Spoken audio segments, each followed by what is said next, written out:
नमस्कार। शान्ति सन्देश 7। ईश्वरको आदर्श परिवार तथा शान्तिपूर्ण आदर्श संसारको साम्राज्य। आदरणीय शान्ति राजदूतहरू, जीवनका हरेक क्षेत्रमा अगुवाई गरिरहनुभएका महानुभावहरू, देश विदेशका विशिष्ट पाहुनाहरू तथा प्यारा आशिष प्राप्त परिवारहरू, सर्वप्रथम त सम्पूर्ण मानवताको शान्तिको लागि यहाँहरूले गर्नुभएका अथक प्रयासहरू र विशेष गरी ब्रह्माण्डीय शान्ति महासङ्घप्रति यहाँहरूको समर्थनका लागि यहाँहरू सबैमा म हार्दिक कृतज्ञता व्यक्त गर्न चाहन्छु। सन् 2004 मलाई शान्ति सम्राटको उपाधि प्रदान गर्न संयुक्त राज्य अमेरिकाको सिनेटको कार्यालय भवन तथा कोरियाको राष्ट्रिय सभा गरी 2 ठाउँमा आयोजना भएको राज्याभिषेक समारोहपछि सन् 2005 को सेप्टेम्बर 12 तारिकका दिन न्युयोर्क सहरमा मैले ब्रह्माण्डीय शान्ति महासङ्घको स्थापना गरेको कुरा तपाईहरूलाई विदितै छ।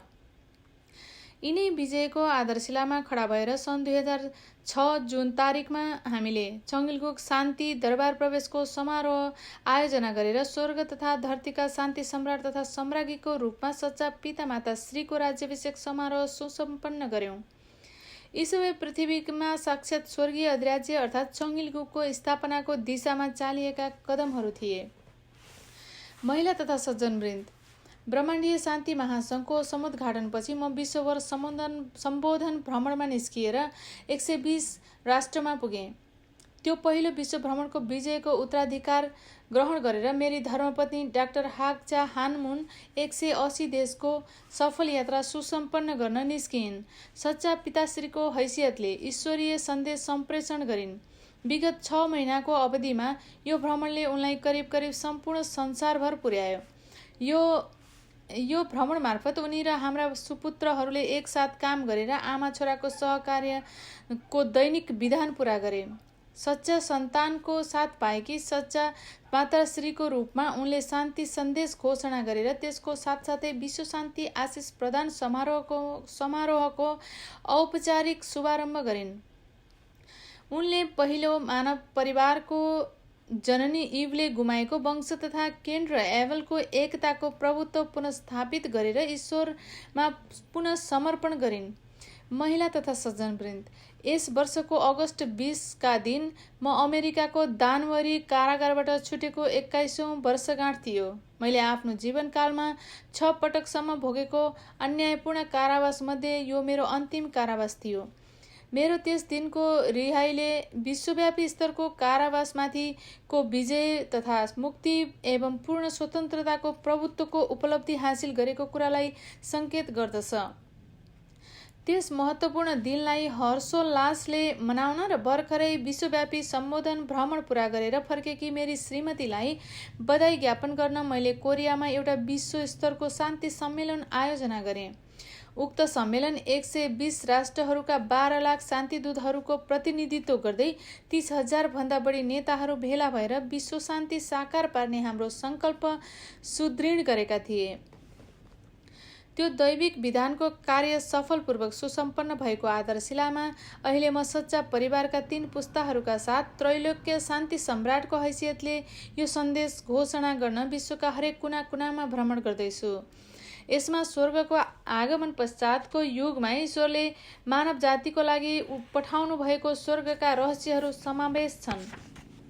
विशिष्ट नेतृत्व वर्गहरू, यो विश्व भ्रमणलाई मैले कति हार्दिक गहनताका साथ लिएको छु भन्ने महसुस गर्न सक्नुहुन्छ। 88औं वर्षमा पदार्पण गरेको म जाँदा जाँदै बाटोमा कहिले र कहाँ ढल्ने हो म आफैलाई थाहा छैन। मैले यस विश्व भ्रमणमा सवार हुने पङ्क्तिमा आफूलाई राखिसकेको छु र यो मेरो अन्तिम यात्रा पनि हुन सक्नेछ। म स्वर्गका रहस्यहरूको रहस्योद्घाटन गर्दैछु। स्वर्गको अभिषेकबाट आगमन भएका सच्चा पितामाताले मानवताका लागि छोड्नुहुने यिनै अन्तिम वचन पनि हुन सक्छन्। आफ्ना हृदय खोलेर यी ईश्वरीय सन्देशहरू कुद्न म हार्दिक आग्रह गर्दछु। यी वचनहरूलाई आफ्नो जीवन कसीको रूपमा स्थापित गर्दै आफ्नो परिवार कुल सन्ततिहरूका साथै आफ्नो समुदायका मानिसहरूमा समेत यो प्रसारण गर्न बुद्धि विवेक तपाईँहरूमा जागोस् भन्ने कामना गर्दछु। महिला तथा सज्जनवृन्द, आजको मेरो सम्बोधनको शीर्षक फेरि ईश्वरको आदर्श परिवार तथा शान्तिपूर्ण आदर्श संसारको साम्राज्य भन्ने रहेको छ। यो अलौकिक शिक्षाको सार हो र यसलाई मैले गत वर्ष संसारका 6.5 अर्ब मानिसहरूमाझ पुर्याएको थिएँ। दैनिक विधानको दृष्टिकोणबाट तपाईँलाई आफ्नो हैसियत तथा दायित्वको पुनः स्मृति गराएर हामी रहेको युगको सार्थकतामाथि पुनः जोड दिन म यो सबै कुरा गर्दैछु। ब्रह्माण्डीय शान्ति महासङ्घको अभ्युदय। महिला तथा सज्जनवृन्द, इतिहासभर मानिसले मानवीय प्रयत्नमा आधारित शान्तिको खोजीलाई निरन्तरता प्रदान गरेका छन्। लोकतन्त्र र साम्यवाद बीचको द्वन्द्व विचार गरेर हेर्नुहोस् त। बाहिरी रूपले हेर्दा व्यक्तिगत अधिकार र स्वतन्त्रतालाई कुन हदसम्म मान्यता तथा सुनिश्चित प्रदान गर्ने भन्ने नै यी दुई बीचमा फरक देखिन्छ। तर ईश्वरीय विधानको दृष्टिकोणबाट भन्दा साम्यवाद र लोकतन्त्र आफ्ना बाबुआमा गुमाएका सन्तानहरू जस्तै हुन्। यी दुई क्रमश केन र एबलको स्थानमा विभाजित भएर भातृद्वन्द्वको जन्जालमा फसे। पूर्णत्व प्राप्त गरी नसकेका मानव मात्रले सञ्चालन गरेका हुनाले शान्ति अभियानहरू इतिहासको दौरानमा निसन्देह नै आफ्नो पराकाष्ठमा पुगेर तुइएका छन्। विश्वव्यापी साकार गर्ने सुमधुर सपनाका साथ स्थापना गरिएको संयुक्त राष्ट्रसङ्घले आज आफ्नै जन्मजात सीमाभित्र सीमित रहनु परेको हुनाले मानवतालाई कुनै आशा जगाउन नसकेको स्थिति छ। सामान्यतया संयुक्त राष्ट्रसङ्घको स्थापना ईश्वरले आफ्नो विधि विधानको प्रत्यक्षत सञ्चालन गर्न सक्ने युगको आगमन पूर्व हुनु नै यसको कारण थियो। यद्यपि अहिले यस ब्रह्माण्डीय शान्ति महासङ्घले स्वर्ग र पृथ्वीलाई एकीकृत गर्ने एवं शान्तिपूर्ण आदर्श संसारको साम्राज्य निर्माण गर्ने अभियान सफल बनाउन पूर्णतया सम्भव भएको छ, किनभने यसले ईश्वरको विजयका साथसाथै सच्चा पितामाताले बगाएको रगत पसिना र आँसुको प्रतिफलको प्रतिनिधित्व गर्दछ। त्यसैले ब्रह्माण्डीय शान्ति महासङ्घ भनेको संसारले सङ्गालेको उत्कृष्ट अभिलाषा हो। यसले संयुक्त राष्ट्र सङ्घलाई नवीकरण गर्दै कोरियाली भाषामा चङ्गिलबुकका नामले पुरा गरिने सर्वोपरि शान्तिको नयाँ सार्वभौम सत्ताका लागि नेतृत्व उपलब्ध गराउने केन चरित्रको विद्यमान राष्ट्र सँगसँगकै समझ कक्षमा एबल चरित्रको राष्ट्रसङ्घको भूमिका खेल्नेछ। त्यसैले विश्व नेताको रूपमा ईश्वरीय गृहभूमि निर्माण कार्य साकार पार्ने गर्ने दायित्व आफूलाई सुम्पिएको छ भन्ने कुरा कृपया मनन गर्नुहोस् र यो सृष्टिको समयमा ईश्वरले अभिलाषा गर्नुभएको आदर्शभन्दा कम छैन। सृष्टिको ईश्वरीय उद्देश्य। विश्वका आदरणीय नेतृत्ववर्ग, मनुष्य जातिलाई सृष्टि गर्नुमा ईश्वरको अन्तिम अभिप्राय के रहेको थियो भन्ने तपाईँलाई लाग्दछ? साँचो प्रेमले भरिपूर्ण भएको आदर्श परिवारको पूर्णता मार्फत हर्षानुभूति गर्नु नै यसको उद्देश्य रहेको हुनुपर्दछ। एउटा आदर्श परिवार कस्तो हुनुपर्छ? ईश्वरले सर्वप्रथम मानव जातिलाई सृष्टि गर्नुहुँदा साँचो प्रेमको स्वामी बन्न सकुन् भनेर सम्पूर्ण पुरुषको प्रतिनिधित्व गर्ने गरी आदम र स्त्री जातिको प्रतिनिधित्व गर्ने गरी इभलाई सृष्टि गर्नुभएको थियो। आदम र इभका निमित्त साँचो प्रेमको चरित्र निर्माण गर्ने सर्वाधिक संक्षिप्त मार्ग के थियो? यो ईश्वरका साथ बाबुआमा र सन्तानको सम्बन्ध सुनिश्चित गर्नु हो। यसो भएको भए उनीहरूले ईश्वरलाई आफ्ना पिताको रूपमा ग्रहण गर्दै जीवन व्यतीत गरेर शान्तिको ईश्वरीय आदर्श आत्मसात गर्ने नमुना परिवार बनाउन सक्दथे। उनीहरूले नित्य आनन्दको अनुभूति गर्दै ईश्वरसँग सगोलको परिवार भएर बस्ने मार्ग अनुसरण गर्नुपर्दथ्यो। नमुना परिवार निर्माण गर्न र शान्तिको आदर्श स्थापित गर्न ईश्वरले आदम र इभलाई सृष्टि गर्नुभयो र मानव जातिको प्रथम पुर्खाका रूपमा स्थापित गर्नुभयो।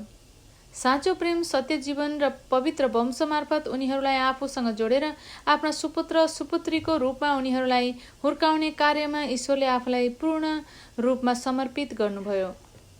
त्यसैले ईश्वरीय सदिच्छा अनुसार व्यक्तिगत पूर्णता अर्थात् आफ्नो चारित्रिक पूर्णता हासिल गरेका भए, उहाँको आशिष प्राप्त गरेर दाम्पत्य सम्बन्धमा प्रवेश गरेका भए आदम र इभ उहाँसँग पूर्ण रूपमा एकाकार हुने थिए। उनीहरूको मिलनमा ईश्वरको वास हुन्थ्यो अनि तिनीहरूका सन्तानहरूले साँचो प्रेमको यस पवित्र प्रणालीमा आबद्ध भएर आफ्नो पितारूपी ईश्वरका साथ प्रत्यक्ष सम्बन्धको आनन्द उठाउने थिए। अर्को शब्दमा पूर्णत्व प्राप्त आदम र इभको विवाह ईश्वरको आफ्नै विवाह हुने थियो। ईश्वर नित्य ईश्वर हुनुहुन्छ, साथै आदम र इभ पनि ईश्वरका मूर्त स्वरूप हुने थिए। आदम र इभ ईश्वरका शरीरमा परिणत हुने थिए भने उनीहरूको मन र आत्मिक संसार र भौतिक संसारमा मानव मात्राको सच्चा पितामाता भएर ईश्वर उनीहरूको हृदयभित्र निवास गर्नुहुन्थ्यो। वंशको महत्त्व। आदम र इभको पतन पश्चातको दीर्घ इतिहासभरि ईश्वरलाई अत्यन्त कष्ट पुर्याउने हार्दिक पीडा के हो तपाईँलाई थाहा छ? ईश्वरले आफ्नो वंश गुमाउनुभयो। यसले गर्दा ईश्वरले मानवीय भाइचाराको आधार तथा अरू सृष्टिमाथिको आफ्नो अधिपत्य समेत गुमाउनुभयो। जीवन स्वयंभन्दा पनि ईश्वरीय वंशावली अत्यन्त अनमोल हुन्छ। यसको अभावमा साँचो प्रेम र सत्य जीवनको फल कदापि परिपक्व हुन सक्दैन। यसको विपरीत तिनीहरू ईश्वरसँग कुनै सम्बन्ध नभएको शैतानका उपज हुन गए। हाल पृथ्वीमा ढाकेर बसेका 6.5 अर्ब मानिस तिनीहरूबाट नै अवतरण भएका हुन्। महिला तथा सज्जनवृन्द। वंशावली भन्ने कुरा जीवनभन्दा पनि अत्यन्त महत्त्वपूर्ण र प्रेमभन्दा पनि अनमोल हुन्छ। वंशावली सृजना गर्न प्रेम र जीवनको मिलन हुनुपर्दछ। जीवन र प्रेम कुनै एउटालाई छोडेर वंशावली स्थापित गर्न सकिन्न। अत प्रेम, जीवन र वंशावली यी तीनमध्ये वंशावली भनेको फल हो। ईश्वरीय वंशावलीमा साँचो प्रेमको बीज समाहित हुन्छ। उहाँको वंशावलीले सत्य जीवनका निमित्त परिस्थिति तथा वातावरण प्रदान गर्दछ। अत ईश्वरीय दृष्टिमा आदर्श व्यक्ति मतलब आदर्श चरित्र भएको व्यक्ति भएर आदर्श परिवार सिर्जना गर्न सर्वप्रथम हामीले उहाँको वंशावलीसँग जोडिन आवश्यक छ। यसभन्दा एक कदम अगाडि बढेर भन्ने हो भने हामी ईश्वरीय वंशावलीमा जोडिएपछि मात्र ईश्वरीय गृहभूमि अर्थात् आदर्श राष्ट्रको निर्माण सम्भव हुन्छ। कृपया वंशावलीको महत्त्वलाई आफ्नो हृदयमा रेखाङ्कित गर्नुहोस्। योभन्दा बढी म अन्य कुनै कुरा भन्न सक्दिनँ, किनकि जन्मदाता र सन्तान बीचको सम्बन्ध भनेको सबै सम्बन्धहरूभन्दा सर्वोपरि तथा अत्यन्त महत्त्वपूर्ण सम्बन्ध हुन्छ। यो बाबुआमा र सन्तान बीचको साकै वंशगत सम्बन्धको नमुना भनेको नै ईश्वरीय वंशावलीलाई सन्तान दर सन्तानसम्म हस्तान्तरण गरेर अविनाशी बनाउन सक्ने एकमात्र मार्ग हो। यो बिन्दुमा तपाईँ स्पष्ट हुनै पर्दछ। यसको विपरीत मिथ्या प्रेम, गलत जीवन र कलङ्कित वंशावलीले पृथ्वी अक्रान्त भयो। ईश्वरको प्रेम, जीवन र वंश प्रेमको शत्रु व्यभिचारी शैतानको हातमा पर्न गयो। स्वर्ग र पृथ्वी निसासियो र नरकमा रूपान्तरण भयो। संसार ईश्वरको छत्र छायाबाट टाढा रहेको एक भग्नावशेषमा परिणत भयो। त्यसो भए तापनि आजसम्म यो कुराबाट अनभिज्ञ भएर मानिसहरूले जीवन व्यतीत गर्दैछन्। शत्रुको वंशलाई नै संसार अडेको जीवन रेखा मानेर मानिसहरू दिग्भ्रमित छन्। पतनका उपज मानव जातिको यही कटु सत्य हो। त्यही कारणले गर्दा हामी यस संसारलाई पृथ्वीको नरक भन्दछौँ। मानवताको यस दुःखपूर्ण अवस्थाले ईश्वरको हृदयमा गहिरो आघात पुर्याएको छ। अझ जब पतनको कारणले शैतानले वंशको अधिपत्यमा नियन्त्रण जमायो, त्यसले ज्येष्ठ पुत्रको अधिकार र स्वामित्वको अधिकारमाथि पनि कब्जा जमायो। ईश्वर सम्पूर्ण जीवनभर जगत र पसिना बगाएर आफ्ना सन्ततिको लागि जोडेको सम्पत्ति एकै रातमा चोरले सर्वस्व रित्याइदिएको जस्तो पितामा परिणत हुनुभएको छ। कसले ईश्वरको त्यो दुखी मर्मस्पर्शी हृदय बुझ्न सक्छ? ईश्वरले आफ्नो वंशको अधिपत्य गुमाउनु भयो, आफ्ना सन्तान गुमाउनु भयो र राष्ट्रहरू र संसारको स्वामित्व बाध्यतावश शैतानलाई सुम्पनु पर्यो।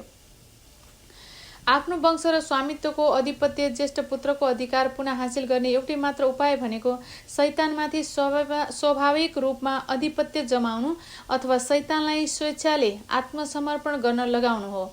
यसलाई सुसम्पन्न गर्ने रहस्य के हो त? साँचो प्रेमको शक्तिले मात्र यसलाई सम्भव बनाउँदछ। आफ्ना सन्तानलाई भन्दा बढी हाम्रा शत्रुलाई प्रेम गरेपछि यो कुरा सम्भव छ। साँचो प्रेम। अनि साँचो प्रेम के हो? साँचो प्रेमको सार भनेको नै अरूबाट लाभ लिने नभई सर्वप्रथम अरूको निमित्त त्याग गर्ने क्रिया हो। अरूको निमित्त समर्पित भएर जीवन यापन गर्नु हो। बृहत्तर भलाइको निमित्त जीवन बिताउनु हो। साँचो प्रेमले त्याग गर्दछ, परन्तु त्याग गरे भनेर उड्किँदैन, बरु यो त्याग गर्ने प्रक्रियालाई अविच्छिन्न रूपमा जारी राख्दछ। साँचो प्रेमले सहस्र त्याग गर्दछ। यस किसिमको प्रेम आफ्नो बच्चालाई काखमा खेलाउँदै स्तनपान गराउने एउटी आमाको आनन्दपूर्ण र वात्सल्य हृदयमा पाइन्छ। साँचो प्रेम भनेको उत्सर्गपूर्ण प्रेम हो, जसमार्फत एउटा पितृभक्त छोराले आफ्नो बाबुआमाको सेवा गर्दा सबैभन्दा ठुलो सन्तुष्टि हासिल गर्दछ। साँचो प्रेममा आबद्ध भएपछि हामी पारस्परिक सामिप्यको निरन्तर आनन्द उठाएर सदा का लागि एक हुन सक्दछौँ। साँचो प्रेमको आकर्षणले ब्रह्माण्डका सबै चिजहरूलाई हाम्रो पैताला मुनि ल्याइदिन्छ, यहाँसम्म कि ईश्वर पनि हाम्रो साथ निवास गर्न पाल्नुहुन्छ। साँचो प्रेमको मूल्यसँग कुनै पनि कुरालाई दाँच्न सकिँदैन। राष्ट्र बीचका सीमाङ्कन तथा जाति अनि धर्म बीचका अडचनहरू लगायत पतित मानव जातिले सिर्जना गरेका सबै अवरोधहरूलाई निर्मूल गर्ने शक्ति साँचो प्रेममा निहित छ। असीम, अद्वितीय, अपरिवर्तनीय र अनन्त हुनु नै ईश्वरीय साँचो प्रेमका प्रमुख विशेषताहरू हुन्। अतः ईश्वरीय साँचो प्रेमको अभ्यास गर्ने व्यक्ति सदा ईश्वरको सामिप्यमा रहन्छ, उहाँको आनन्दमा सहभागी हुन्छ, उहाँको कार्यमा बराबरीको हैसियतले सहभागी हुने अधिकार तथा उहाँको वंशाधिकारीको अधिकार उपभोग गर्दछ। अतः परसेवामा व्यतीत गरेको जीवन अर्थात् साँचो प्रेमको जीवन भनेको स्वर्गीय अधिराज्यमा प्रवेश गर्नका निमित्त अपरिहार्य पूर्वाधार हो। स्वर्गीय अधिराज्य र परिवार। महिला तथा सज्जनवृन्द, स्वर्ग कस्तो किसिमको स्थान हो? संक्षेपमा भन्दा स्वर्ग भनेको ईश्वरीय साँचो प्रेमले ओतप्रोत भएको र आफ्नो अक्षरहरूको रूपमा साँचो प्रेमलाई स्थापित गरेको संसार हो। यो बाह्य स्वरूपका साथै आन्तरिक अन्तर्वस्तुमा समेत सर्वत्र साँचो प्रेमको वातावरण भएको संसार हो। यहाँ जीवनको आदिदेखि अन्त्यसम्म साँचो प्रेमको उपस्थिति हुन्छ। यो संसार भनेको पृथ्वीमा साँचो प्रेमबाट जन्म लिएर साँचो प्रेमलाई अंगीकार गर्दै जीवन यापन गर्ने र परलोक अर्थात् आत्मिक संसारमा प्रवेश नगरेसम्म पूर्ण रूपेण साँचो प्रेमको मार्ग अनुसरण गर्ने व्यक्तिले भरिपूर्ण भएको संसार हो। फलत स्वर्ग भनेको मानिसले एक अर्काका निमित्त समर्पित भएर जीवन यापन गर्ने प्राकृतिक संसार हुनाले त्यस संसारमा वैरभाव तथा ईर्ष्याको कतै नामो निशान हुँदैन। यो पैसा, पद तथा शक्तिले सञ्चालित हुने संसार होइन। त्यहाँ एक व्यक्तिको सफलताले समग्रको सफलताको प्रतिनिधित्व गर्दछ, प्रत्येकको चाहनाले समष्टिको चाहनाको प्रतिनिधित्व गर्दछ र प्रत्येकको खुसीले समष्टिगत खुसीको प्रतिनिधित्व गर्दछ। स्वर्ग भनेको साँचो प्रेमको वायुले भरिपूर्ण भएको संसार हो, जहाँ हरेकले साँचो प्रेमको प्रश्वास लिन्छन्। यहाँको जीवन सर्वत्र र सदा प्रेममा स्पन्दित हुन्छ, सदा प्रेममा स्पन्दित हुन्छ। यो संसार भनेको रक्त सम्बन्ध मार्फत सच्चा ईश्वरका साथ जोडिएका सम्पूर्ण सदस्यहरू मिलेर बनेको संसार हो।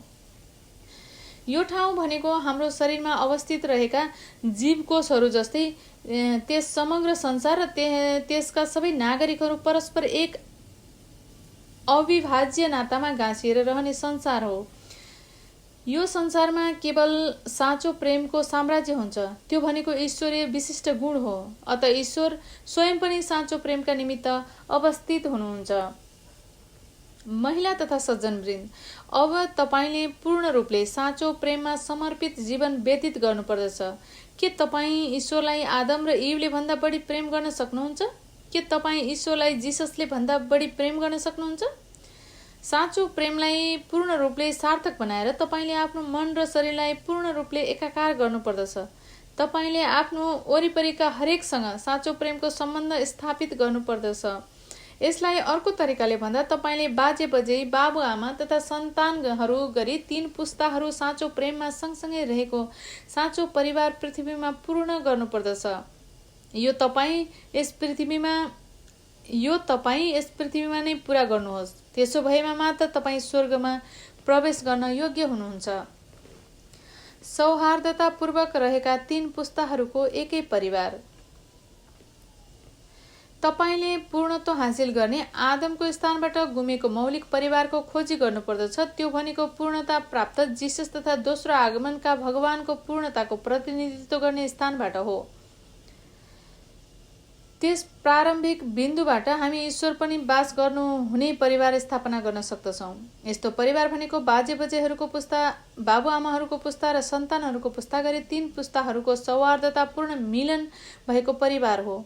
आफ्नो पुर्खाहरूको ऐतिहासिक मूलको रूपमा रहेका बाजे बजेलाई भक्तिपूर्वक सेवा र सत्कार गर्दै बाबुआमा र सन्तानले यस्तो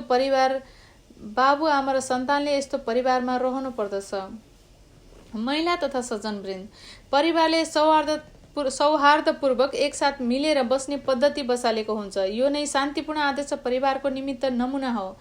बाबुआमा र सन्तानका बीच प्रेम र सम्मानमा आधारित एकताको न्यानो वातावरण, पति पत्नीका बीचमा अनुरागपूर्ण पारस्परिक समर्पण र सहोदर भातृभगिनीका बीचमा विश्वास तथा पारस्परिक भरोसाले नै शान्तिपूर्ण आदर्श परिवारको नमुना प्रदर्शन गर्दछ। यसको तात्पर्य तपाईँले साँचो प्रेमको मूलबाट साँचो प्रेमको वृक्ष बीजारोपित भएर साँचो प्रेमको फल प्रदान गर्ने एक सच्चा परिवारको स्थापना गर्नु अपरिहार्य छ। यस्तो परिवारमा इतिहासको जीवित जरा र स्वर्गीय अधिराज्यको जरा रहेको हुन्छ। त्यस्तै परिवारबाट पृथ्वीमा स्वर्गीय अधिराज्यको बीजारोपण हुन्छ। ईश्वरीय राजसत्ता बीज रोपिने, अंकुरित हुने र त्यसले आफ्ना जरा गाड्ने उर्वर भूमि भनेको नै यस्तै परिवार हुन्। भूत, वर्तमान र भविष्यकालका जराहरूले क्रमशः बाजे बजै बाबुआमा र सन्तानहरूले प्रतिनिधित्व गरेका हुन्छन्। भूतको जराले आत्मिक संसारको प्रतिनिधित्व गर्दछ। वर्तमानको जरा भनेको आजको विश्वलाई प्रतिनिधित्व गर्ने राजमहल हो भने भविष्यको जराले सन्तानहरूलाई राजकुमार र राजकुमारीहरूको रूपमा स्थापित गर्दछ। यस्ता परिवारहरू खडा गरेर हामी दुवै संसार, भौतिक संसार र आत्मिक संसारको सौहार्दतालाई प्रतिनिधित्व गर्दै शान्तिको राजमहल ठड्याउँदछौँ। यसरी बाजे बजै बाबुआमा र नाति नातिनाहरू गरी 3 पुस्ताहरू अनन्त ईश्वरको सेवा गर्दै एक परिवारको रूपमा सँगै बस्नु पर्दछ। ईश्वर यस्तो परिवार हेर्न चाहनुहुन्छ र वंश मसीह र शान्ति दूतको रूपमा सङ्गिलगुक अर्थात् ईश्वरीय अधिराज्यको यस्तो परिवारको स्थापना गर्न लागि पर्नु तपाईँको दायित्व हो। महिला तथा सज्जनवृन्द, ईश्वरले पनि दूर रहनु पर्दा न्यास्रो मानेर फर्कन आतुर देखाउने किसिमको परिवार तपाईँले निर्माण गर्नुपर्दछ। कुनै पनि बाबुआमाले आफ्ना सन्तानलाई भेट गर्दा जस्तै धक फुकाएर ईश्वरले तपाईँको परिवारसँग भेट गर्नुपर्दछ। ईश्वरको सेवामा बाँच्नु भनेको यही नै हो। यस्तो परिवारमा ईश्वर तपाईँको अन्तस्करणको ऊर्ध्वस्त कर्ता हुनुहुन्छ भने तपाईँको अन्तस्करण आफ्नो शरीरको ऊर्ध्वस्त कर्ता हुन्छ।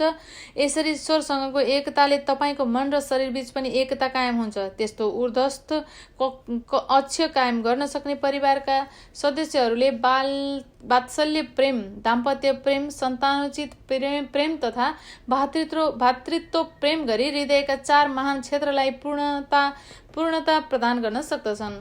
त्यो परिवार तल माथि, अघि पछि, दायाँ बायाँ गरी सबै दिशासँग जोडिन सक्दछन्। अविच्छिन्न चक्रीय गतिमा तिनीहरूले परस्पर परिक्रमा गर्दछन्। यस प्रकारको परिवार नै आदर्श परिवारको अनन्त ईश्वरीय नमुना हो। जो आदर्श नमुना देश तथा शान्तिपूर्ण आदर्श अधिराज्यमा विस्तारित हुन्छ। सम्पूर्ण संसार नै यस्तो सच्चा परिवारबाट भरिपूर्ण भयो भने मात्र त्यो संसार कुनै कानुन, व्यवसायी, अभियोजक, अधिवक्ता र न्यायाधीशहरूको जरुरत नपर्ने गरी मानिसहरूले ईश्वरीय विधि र प्रक्रियाले स्वशासन गर्ने सुव्यवस्थित संसारमा परिणत हुनेछ। अन्तर सांस्कृतिक आदान प्रदान, वैवाहिक आशिष। आदरणीय महिला तथा सज्जनवृन्द, शैतानसँगको हाम्रो वंशानुगत आबद्धता नै इतिहासभरिको घोर पीडाको कारण बनेको छ। अब यो सम्बन्धबाट आफूलाई विच्छेदित गरेर सच्चा पितामाताको वंशावलीको मूलसँग प्रतिरोपित हुने दिशामा दृढतापूर्वक कदम बढाउँ। जङ्गली जैतुनको वृक्ष जस्तै जीवन गुजारेर मृत्युवरण गर्ने कार्यलाई किन हामीले मूर्खतापूर्वक निरन्तरता दिने? यो विभीषिकाको कुचक्रबाट उम्कने मार्ग कहाँ छ? पवित्र वैवाहिक आशिषको मार्गबाट यो कुरा सम्भव हुन्छ। पवित्र वैवाहिक आशिष समारोहले साँचो जैतुनको वृक्षको रूपमा प्रतिरोपित हुने गौरव प्रदान गर्दछ। मानवताको निमित्त ईश्वरको सच्चा वंशावली प्रवर्तन गर्ने सच्चा पितामाताले पवित्र वैवाहिक आशिषको संस्थागत शुभारम्भ गर्नुभएको थियो। एकपटक तपाईँले आफ्नो वंशलाई ईश्वरको वंशमा परिवर्तन गर्नुभयो भने तपाईँका सन्ततिहरू स्वाभाविक रूपले नै ईश्वरको वंशमा गाँसिन्छन्। पुनर्जीवन, पुनर्जन्म र अनन्त जीवन गरेर 3 चरणमा पवित्र आशीर्वाद प्राप्त गरिन्छ। तपाईँले सच्चा पितामाताको पवित्र आशीर्वाद प्राप्त गर्नुभएपछि तपाईँले पवित्र र कलङ्क रहित सन्ततिहरूलाई जन्माउन र आदर्श परिवार निर्माण गर्न सक्नुहुन्छ। आफ्नो जात, राष्ट्रियता अथवा धर्मभन्दा भिन्न रहेका अरू कसैसँग पवित्र आशीर्वाद प्राप्त गर्दा सबैभन्दा उत्तम हुन्छ। यसलाई म अन्तर सांस्कृतिक आदान प्रदान विवाह भन्दछु। यसले मानिसलाई जाति, संस्कृति, राष्ट्रियता, सम्प्रदाय तथा धर्मको घेराभन्दा माथि उठाउने र मानव मात्रको एउटा परिवार बनाउने अभूतपूर्व कार्यमा योगदान पुर्याउँदछ। ईश्वर छालाको रङमा कुनै भेदभाव देख्नुहुन्न। उहाँ राष्ट्रिय सीमाङ्कनलाई मान्यता दिनुहुन्न। धर्म र संस्कृतिले खडा गरेका बाधा अडचनहरूको पछाडि ईश्वरको कुनै हात छैन। तिनीहरू दुष्टका जाल सिवाय अरू केही होइनन्। शैतानले गलत बाबुआमाको रूपमा मानव जातिमाथि शासन गर्न 10,000 वर्षदेखि यस्ता जालहरू प्रयोग गरेको छ। अन्तर सांस्कृतिक आदान प्रदान वैवाहिक आशिष पृथ्वीमा शान्तिपूर्ण आदर्श संसार स्थापित गर्ने एकमात्र उपाय हो भनेर आफ्ना परिवार तथा कुलका सदस्यहरूलाई शिक्षा प्रदान गर्ने दायित्व अहिले तपाईँमाथि छ। अन्तर सांस्कृतिक आदान प्रदान विवाह मार्फत तपाईँका परिवार तथा गोत्रका सबै सदस्यहरू आशिष प्राप्त व्यक्तिको पवित्र श्रेणीमा सम्मिलित हुनुपर्दछ। महिला तथा सज्जनवृन्द, अहिले तपाईँहरूका निमित्त सच्चा पितामाताबाट आयोजित पवित्र जीवनामृत पान गर्ने समारोह मार्फत आफ्नो वंशावली परिवर्तन गर्न मार्ग प्रशस्त भएको छ। वैवाहिक आशिष तपाईँहरूकै निमित्त हो। नव विवाहित दम्पतिको रूपमा सहभागी हुनुहोस् या पहिले नै विवाह गरिसकेको दम्पतिको रूपमा सहभागी हुनुहोस्। तपाईँ सच्चा परिवार स्थापित गर्न सक्नुहुन्छ। वास्तवमा अन्तर सांस्कृतिक आदान प्रदान वैवाहिक आशिष ग्रहण गरेर सबै मानव जातिले वंशावली परिवर्तन सुसम्पन्न गर्नुपर्दछ भन्ने वकालत गर्दै म संसारलाई आह्वान गरिरहेको छु। यी विवाहहरूले तुलनात्मक रूपमा ईश्वर निकट रहेका एबेलहरूलाई अग्रणी भूमिका निर्वाह गर्न र ज्येष्ठ भात्राको स्थान ग्रहण गर्न समर्थ बनाउँदै मौलिक पारिवारिक प्रणालीको पुनर्स्थापन पनि गर्नेछ। अन्तर सांस्कृतिक आदान प्रदान वैवाहिक आशिष भनेको मानव जातिलाई ईश्वरका सन्तानका रूपमा पुनर्स्थापित गर्ने सर्वोत्कृष्ट विधि हो। मानिसहरूलाई ईश्वरको वंशमा स्थापित गरेर तिनीहरूलाई पूर्ण नवीन उत्कर्षमा पुर्याउने हुनाले सबैभन्दा महान सत्कर्म हो।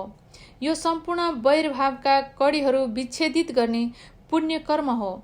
यो कार्यले हामीलाई ईश्वरको वंशावलीमा रूपान्तरित गरेर वर्तमान संसारलाई ईश्वरलाई आफ्नो विधि विधान सञ्चालन गर्न सक्ने सामर्थ्य प्रदान गर्ने ईश्वरका साक्षात् प्रतिमूर्ति तथा शान्तिका सम्राट तथा सम्राज्ञी अर्थात् सच्चा पितामाता मार्फत पुनर्सिर्जना गर्ने अति पावन संस्कार हो।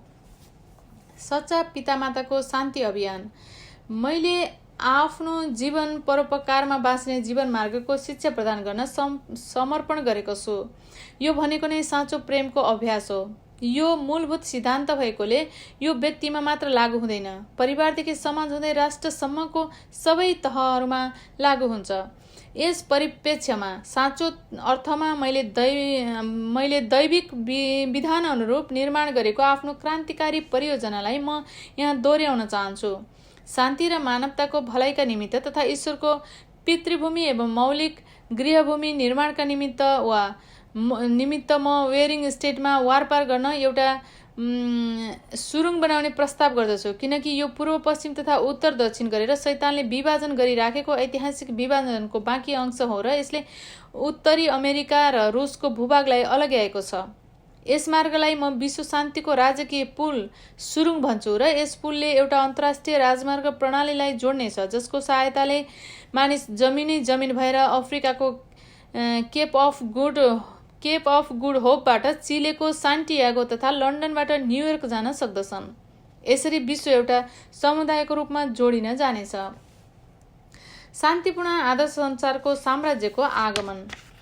विशिष्ट शान्ति राजदूतहरू तथा जीवनका हरेक क्षेत्रबाट सम्बन्धित अगुवाहरू, अहिले तपाईँहरू इतिहासकै सर्वाधिक सौभाग्यशाली तथा गौरवान्वित समयमा बाँच्दै हुनुहुन्छ। ईश्वरीय अधिराज्य स्थापना पश्चातको युगको आगमन भइसकेको छ। अहिले म इतिहासमा यस संसारमा पैदा भएर प्रत्यागमन गरेका आत्मिक संसारमा अवस्थित तपाईँका अरबौं पुर्खाहरूले दीर्घ प्रतीक्षा तथा चाहना गरेको नवीन स्वर्ग तथा धरतीको आगमन भएको घोषणा गर्दैछु। यो नै शान्तिपूर्ण आदर्श संसारको साम्राज्यको युग हो। तपाईँलाई ईश्वरीय मार्गमा पथ प्रदर्शन गर्न चारै ठूला धर्मका महान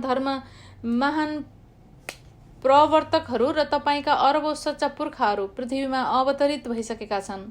पतित तथा भ्रष्ट जगतले मानवतालाई तबाह गर्ने तथा दुराचारी व्यक्तिले अन्य व्यक्तिको भन्दा उत्तम जीवन प्रदान गर्ने युग अब गुज्रिसकेको छ। ईश्वरीय सदिच्छाको अनुसरण गर्ने राष्ट्रको खोज तथा स्थापित गर्नु नै हाम्रो अन्तिम उद्देश्य हो। त्यस्तो देशका सम्पूर्ण नागरिकले ईश्वरलाई आफ्नो केन्द्रबिन्दुको रूपमा सेवा गर्दछन्। त्यो कस्तो राष्ट्र हुन्छ? त्यो नै शान्तिपूर्ण आदर्श संसारको साम्राज्य हुनेछ। यसले पारस्परिक सौहार्दता, भरोसा र सम्मान तथा सहयोगका साथ प्रेममा आबद्ध भएर 3 पुस्ता मिलेर एका घरमा रहेको सच्चा पारिवारिक स्वरूप भएको राष्ट्रलाई प्रतिबिम्बित गर्दछ। संक्षेपमा यो मानवताले युगौंदेखि अभिलाषा राखेको राष्ट्र हो। ईश्वरको प्रभुसत्ताको स्वप्निल संसार हो। हामीलाई पारिवारिक निर्भरता, आपसी समृद्ध र शाश्वत मूल्य मान्यता आदान प्रदान गर्ने समाज साकार पार्ने एउटा अभियानको आवश्यकता छ भन्ने यसको तात्पर्य हो। हामीले आफ्ना हृदयका पर्खालहरू ढालेर राष्ट्र बीचका सीमा रेखाहरू मेटेर मानवतालाई एउटा बृहत्तर परिवार बनाउनु आवश्यक छ। यस्तो अभियानको शुभारम्भ एउटा परिवारबाट हुन्छ। अतः एउटा सच्चा परिवार निर्माण र स्थापना गर्नु नै हाम्रो दैव निर्दिष्ट दायित्व हो भन्ने हामी सबैले मनन गर्नुपर्दछ। पृथ्वीमा त्रैलोक्य शान्ति अधिराज्य स्थापनाको दिशामा कदम बढाउन सक्ने यही मात्र एउटा मार्ग छ। वास्तवमा यी सबै पार हुँदै गइरहेका छन्। संसारकै अत्यन्तै प्रज्वलित पदार्थ राखिएको बाकसको रूपमा रहेको मध्य पूर्वमा यहुदी, इसाई तथा मुस्लिमहरूले वार्ताको नयाँ आयाममा संलग्न हुने मेरो शान्तिको दर्शनमा आवश्यक ऊर्जा भेटाएका छन्। विगत दशकमा मेरो एकीकरण विचारधाराले शीत युद्ध अन्त गर्न एउटा निर्णायक भूमिका खेलेको थियो। अहिले म आफ्नो गृहभूमि कोरियाको पुनः एकीकरण गर्न पर्दा पछाडिका प्रयासहरूको सफलतापूर्वक नेतृत्व गर्दैछु। यद्यपि ईश्वरादेशमा आफ्नो जीवन कार्य सुरु गरेको हुनाले म अझै सन्तुष्ट भइसकेको छैन। म ईश्वरको अविशेष पाएर मानव मात्रको सच्चा पितामाताको रूपमा अवतरित भएको छु र उहाँ समक्ष गरेको प्रतिज्ञा साकार पार्न कटिबद्ध छु। राष्ट्र बीचमा विभाजन ल्याएर यस धरतीलाई विषाक्त गर्ने सबै किसिमका तगाराहरू हटाउन र सम्पूर्ण मानिसले हातोमालो गरेर बाँच्न सक्ने शान्तिपूर्ण आदर्श संसारको अधिराज्य स्थापित गर्न म कटिबद्ध छु। हाम्रो दायित्व ईश्वर र सच्चा पितामाताले उद्घाटन गर्नुभएको स्वर्गीय अधिराज्यको आगमन पश्चातको युग भनेको नाटकीय परिवर्तनको समय हो। यस युगलाई ढकमक्क फुलाएर ईश्वरीय अनुकम्पा तथा कृपाको फल प्रदान गर्न सक्ने बनाउनु नै तपाईहरूको दायित्व हो। अतः कृपया शान्ति अधिराज्य प्रहरी बल र शान्ति अधिराज्य सेना दुवैको दायित्व पूरा गरेर ईश्वरको दूत बन्नुहोस्। एबेल किसिमको संयुक्त राष्ट्र सङ्घको भूमिका निभाउनका निमित्त लागि कार्यरत ब्रह्माण्डीय शान्ति महासङ्घको झण्डाको छत्र छायामा रहेर मानवताको सेवा गर्नुहोस्। यस संसारका सुयोग्य नागरिकहरू, ईश्वरले हामीलाई प्रदान गर्नुभएको यो सौभाग्यशाली पृथ्वी नामक ग्रह तथा आशिष प्राप्त परिवारको भरण पोषण तथा संरक्षण तपाईँले नगरे कसले गर्ला? महिला तथा सज्जनवृन्द, स्वर्गीय अधिराज्यको आगमन पश्चातको युगमा हामीले सच्चा पितामाताबाट वैवाहिक आशिष ग्रहण गरेर आदमको पतन पश्चात गुमेको पवित्र वंशावलीलाई पुनस्थापित गर्नुपर्दछ भनेर मैले भनिसकेको छु। आशिषको दैविक विधानलाई वैयक्तिक, पारिवारिक, कुलत, जातीय तथा राष्ट्रिय गरी 5 चरणमा पूर्णता प्रदान गर्नुपर्दछ। यसरी स्वर्गीय अधिराज्यको आगमन पछिको यस युगमा विश्वव्यापी स्तरमा 3 पुस्ते आदर्श परिवार स्थापना तथा पुनस्थापन गरेर आशिष प्राप्त परिवारको रूपमा आफ्नो अलौकिक दायित्व पूरा गरौँ। यसै उद्देश्य पूर्तिका लागि पृथ्वीमा जिससको आगमन भएको थियो र संसारबाट बिदा हुनु पूर्व उनले यसलाई सम्पादन गर्ने प्रयत्न गरेका थिए। त्यसैले म अहिले केन अधिपत्यलाई प्रतिनिधित्व गर्ने राजनैतिक मण्डल र एबेल अधिपत्यलाई प्रतिनिधित्व गर्ने धार्मिक मण्डल बीचको अस्वस्थ सम्बन्धलाई पूर्ण रूपले समाप्त गरेर तिनीहरूलाई एकीकरण गर्ने हेतुले सबै राष्ट्रिय र जातीय मसीहहरूलाई नेतृत्व गरिरहेको छु। यही ईश्वरीय विधानको सदिच्छालाई मनन गर्दै धार्मिक मण्डलका लागि दोस्रो छन्जोङ्गुक शान्ति राजदरबार स्विजरल्यान्डको जेनेवा सहरमा स्थापना गर्ने मैले घोषणा गरेको छु। किनभने राजनीतिक र धार्मिक मण्डलहरू बीचका सम्बन्धका मामलामा त्यस सहरले एक ऐतिहासिक महत्त्व बोकेको छ। अहिले ईश्वर निर्दिष्ट युगको दायित्व आफूमाथि आएको छ भनेर विश्वको जनसङ्ख्याको 74% प्रतिनिधित्व गर्ने मङ्गोलियाली जनता महासङ्घले दायित्व बोध गर्नुपर्दछ। अत विश्वव्यापी स्तरमा आशिष प्राप्त गरेर संसारलाई पुनस्थापन गर्दै यसले आफ्नो दायित्व निभाउनु पर्दछ। यसले मानवताको पहिलो परिवारमा सुरु भएको केन र एबेल बीचको द्वन्द्व समाप्त गर्नेछ। महिला तथा सज्जनवृन्द, अहिले ईश्वरीय विधि विधानको समयको आगमन भएको छ र केन र एबेल रूपी दुई छोराहरूलाई मिलाउने अभिभारा हाम्रो काँधमा आएको छ। यिनीहरूलाई एक गराउन सक्ने कुरा भनेको आफ्नी आमाको वात्सल्य प्रेम हो। आफ्नो मौलिक स्थान पुनस्थापित गरेर त्यसलाई त्रैलोक्य शान्तिका सम्राट र सम्राज्ञी रहनुभएका सच्चा पितामाता समक्ष समर्पण गर्नुपर्दछ। आफू एउटा विशिष्ट समयमा बाँचेको छु भनेर हृदयङ्गम तथा मनन गर्नुहोस्। यो समयमा ईश्वरले तपाईँलाई साँचो आदर्श परिवारको पुनस्थापना गरेर मानव पुर्खाको पतन मार्फत शैतानको हातमा पर्न गएको स्वामित्वको अधिकार तथा सहोदर नातेदारको प्रेमको क्षेत्र पुनः ईश्वर समक्ष समर्पण गर्ने विशिष्ट जिम्मेवारी सुम्पनु भएको छ। ईश्वर सबैका शान्तिका सम्राट हुनुभएकाले कृपया तपाईहरू उहाँलाई आफ्ना सच्चा पितामाताका रूपमा सबक्ति सेवा गरेर बाँच्ने सच्चा राजकुमार र राजकुमारी बन्नुहोस्। त्रिलोकीय शान्तिका सम्राट सम्राज्ञी बन्नुभएका सच्चा पितामाताको भक्तिपूर्ण सेवा गरेर अन्ततः शान्ति अधिराज्य निर्माण गरौँ। कुनै मुक्तिदाता मसीह वा भगवानको दोस्रो आगमन आवश्यक नपर्ने अनन्त निर्वाण तथा स्वतन्त्रताको संसार निर्माण गरौँ र पितृभक्त छोराछोरी देशभक्त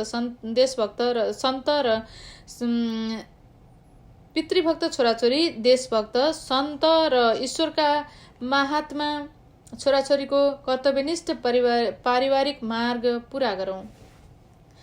यस क्रममा सच्चा पितामाताले हासिल गर्नुभएको विजयलाई र क्षतिपूर्ति मार्फत पुनस्थापन सम्पन्न गर्नुभएको 3 पुस्ती आधिपत्यलाई हामीले ग्रहण गर्नुपर्दछ ताकि हामी पतन पूर्व अस्तित्वमा रहेको मौलिक संसारलाई पूर्ण बनाउन सक्दछौँ। मोक्षको आदर्श प्रभुत्वको पूर्ण बन्दोबस्त गरेर स्वर्ग र पृथ्वीमा पूर्ण स्वतन्त्रता ल्याउन सक्ने एक नमुना परिवारको स्थापना गरेर लोकोपकारी अधिराज्यको निर्माण गरौँ, जसमा हामी पूर्ण अद्वितीय अविकारी तथा अनन्त शान्ति र समृद्धिकालको आनन्द उठाउन सक्छौँ र यो नित्य गुणगान गाउन योग्य त्रैलोक्य शान्तिको गृहभूमि बन्न सक्नेछ। ईश्वरको आशीर्वाद तपाईँको परिवार, तपाईँको राष्ट्र र संसारमा अनन्तसम्म रहिरहोस्। धन्यवाद।